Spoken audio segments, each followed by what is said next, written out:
Hey everybody, my name is Seth. I am here with Mandi, who is the owner of Twisted Cycle, Sixes Road, and Woodstock. How are you doing today? I'm good. How are you? I am fantastic. We just finished a workout, which was incredible. I don't know how many calories I burned, but it was a ton. I want to kind of go into your franchise story. So let's start at the very beginning. How did you hear about Twisted Cycle? Well, you and I went to college together, although we did not know each other that well. We knew of each other. So I remember Jason did the mountain challenge, and I was just always kind of keeping up with you guys in that realm. Tanya was a mutual friend, and we had moved away, and we come back in town, and she was like, "Hey, come check out this new gym that I just started working at." I remember that Twisted class. Cycle. Okay, so my husband Kevin came first to the first one. I couldn't come for whatever reason, and he loved it. And he was like, "You have to join us. You have to try it." So I think it was the very next day we came back together, tried the class. I was hooked. Yeah. So my background is, was CrossFit and spin classes and all these different gyms, and I'm like, wait, this is the best of both worlds. Joining it together, and so we just started talking, kept in touch. Every time I came in town, I was joining Twisted Cycle classes, and y'all were ready to start franchising, and we were like, we want to be a part of that. Yeah. So we moved back from Colorado and opened our first location in Sixes, and it's been open almost 3 years now. That's crazy. 3 years next month, and just took over Woodstock, which we're super excited to now have two. That is awesome. That is awesome. All right, so you now own two Twisted Cycles, and this is now a huge part of your life, right? And you're busy. You're a mom of two. Yes. And so that, I'm sure, keeps you busy, and businesses are obviously keeping you busy too. But I want to talk about your fitness journey because I feel like recently it's been crazy, right? Like you've seen an incredible transformation, but it's always been a part of your life. So kind of go back to the beginning and then talk to me about it up until now. Yeah, sure. So I grew up playing sports. I played basketball, fast pitch softball. I almost went to Clemson playing basketball. I chose to go the academics route, but that's always been a core foundation for me. A lot of people don't know this, but Kevin and I actually grew up together. Okay. He was the point guard for the basketball team at North Cobb. I was the point guard for the girls team. So we kind of just grew up, supporting each other in the basketball world. And so athletics has always been there. Went off to college, gained the traditional 15, 20 pounds, whatever it was. And I was like, I need to figure out how to get this under control. So I started doing research, looked into nutrition, looked into fitness, found the classes I wanted to do. And that's where I really started to gain like the love of fitness. We moved to Texas, I guess it's been probably 12 years ago now. And we met a trainer who was leading group fitness, and it was very like boot camp style, lighter weight, no equipment. Like it was very different than how we've evolved now, but it gave us that like initial love for group fitness. So we eventually made our way into CrossFit and fell in love with CrossFit. Kevin actually became a level 1 coach and then certified past that for gymnastics. If you've seen him do a muscle up, you'll know. Right. So we did CrossFit for probably 6 or 7 years. And then I hit a point where I felt like it wasn't enough. I needed more cardio. So I started doing spin classes through Cycle Bar. And I don't know, the love of both, like it was such a good combination for me, and we stuck with it. But then then I had kids, right? So I had Quinn, who's my daughter, she's now 4. And the reality of being a mom, being a wife, being a business owner, because at the time I had a consulting company, it was a lot. So I would still get CrossFit workouts in, I would still go to spin classes, but very sporadic, not as much. Harder to get back on track to the level of fitness I was at previously. Then cut to having my second kid, who is now 2, he's my little boy, Cooper. It just got real hard to prioritize my time. And personally, I was like the last priority. My husband, my kids, my work, all of it was the priority. That's very typical of a mom, right? Yeah. I mean, like you bring these 2 kids into this world, and like it seems like that is what your world becomes. Totally. Right? But like the less you focus on yourself, the less quality of a mom you're able to be, 100%. right? Yeah. So my energy level was totally different. I made a decision. I'm like, I'm tired all the time.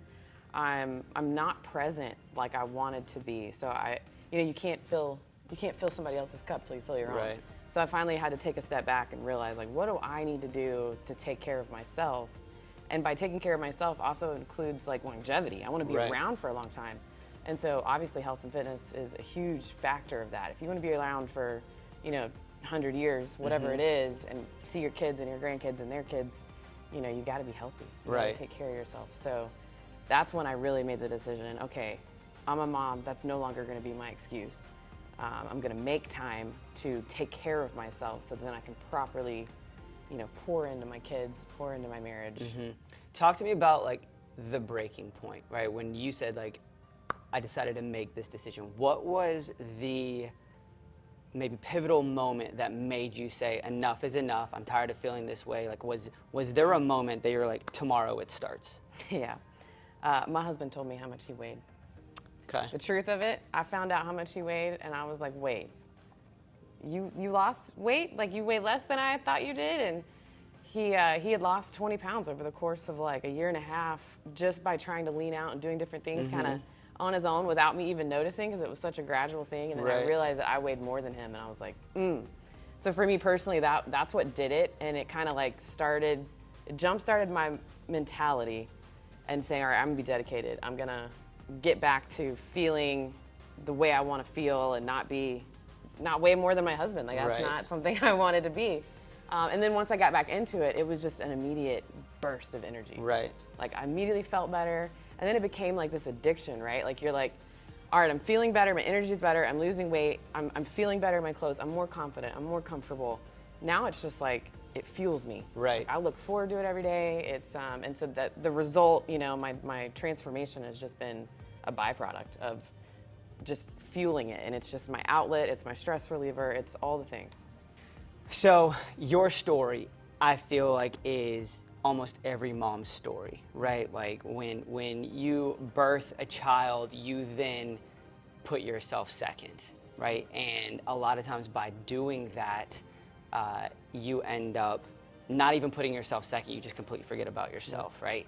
And a lot of times, a lot of our members are moms or parents, and that's their story. So what would you say to somebody that is just starting out, or maybe is in the position that you were in, when you were like, I'm making this decision? Like, what piece of advice would you give somebody to encourage them to take the next step? Everybody has 24 hours in a day, right? So it's easy to get lost in the statement of, I'll find time, I'll get there, I'll do this eventually. Like, you have to prioritize yourself and pick a time, make time, say at this time I'm gonna go and be dedicated. For me, it was 5 a.m. My kids were still sleeping. It was easy for me to say, they're gonna be asleep, I'm going, my alarm goes off, that's me making time, 5 a.m., that's when I'm working out. So whatever that looks like for you, take that first step, get in the gym, and then everything else will just fall into place.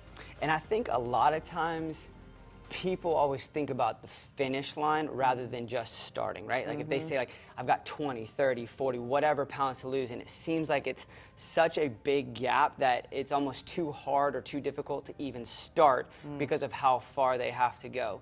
And so during the course of your transformation, what was your thought process? Like, did you chop it up into mini goals that you wanted to like, this is my ultimate goal, but I want to get here first, one step at a time? Or was it just like, let me just start, like kind of walk through that? Yeah, I think you have to set yourself very measurable yet attainable goals, right? Like, if you come in here and you want to lose 50 pounds, that feels like forever away. So you have to set like milestones. And for me, I definitely did. Mine was more based on body fat percentage. And every time I hit that percentage, I was like, all right, cool.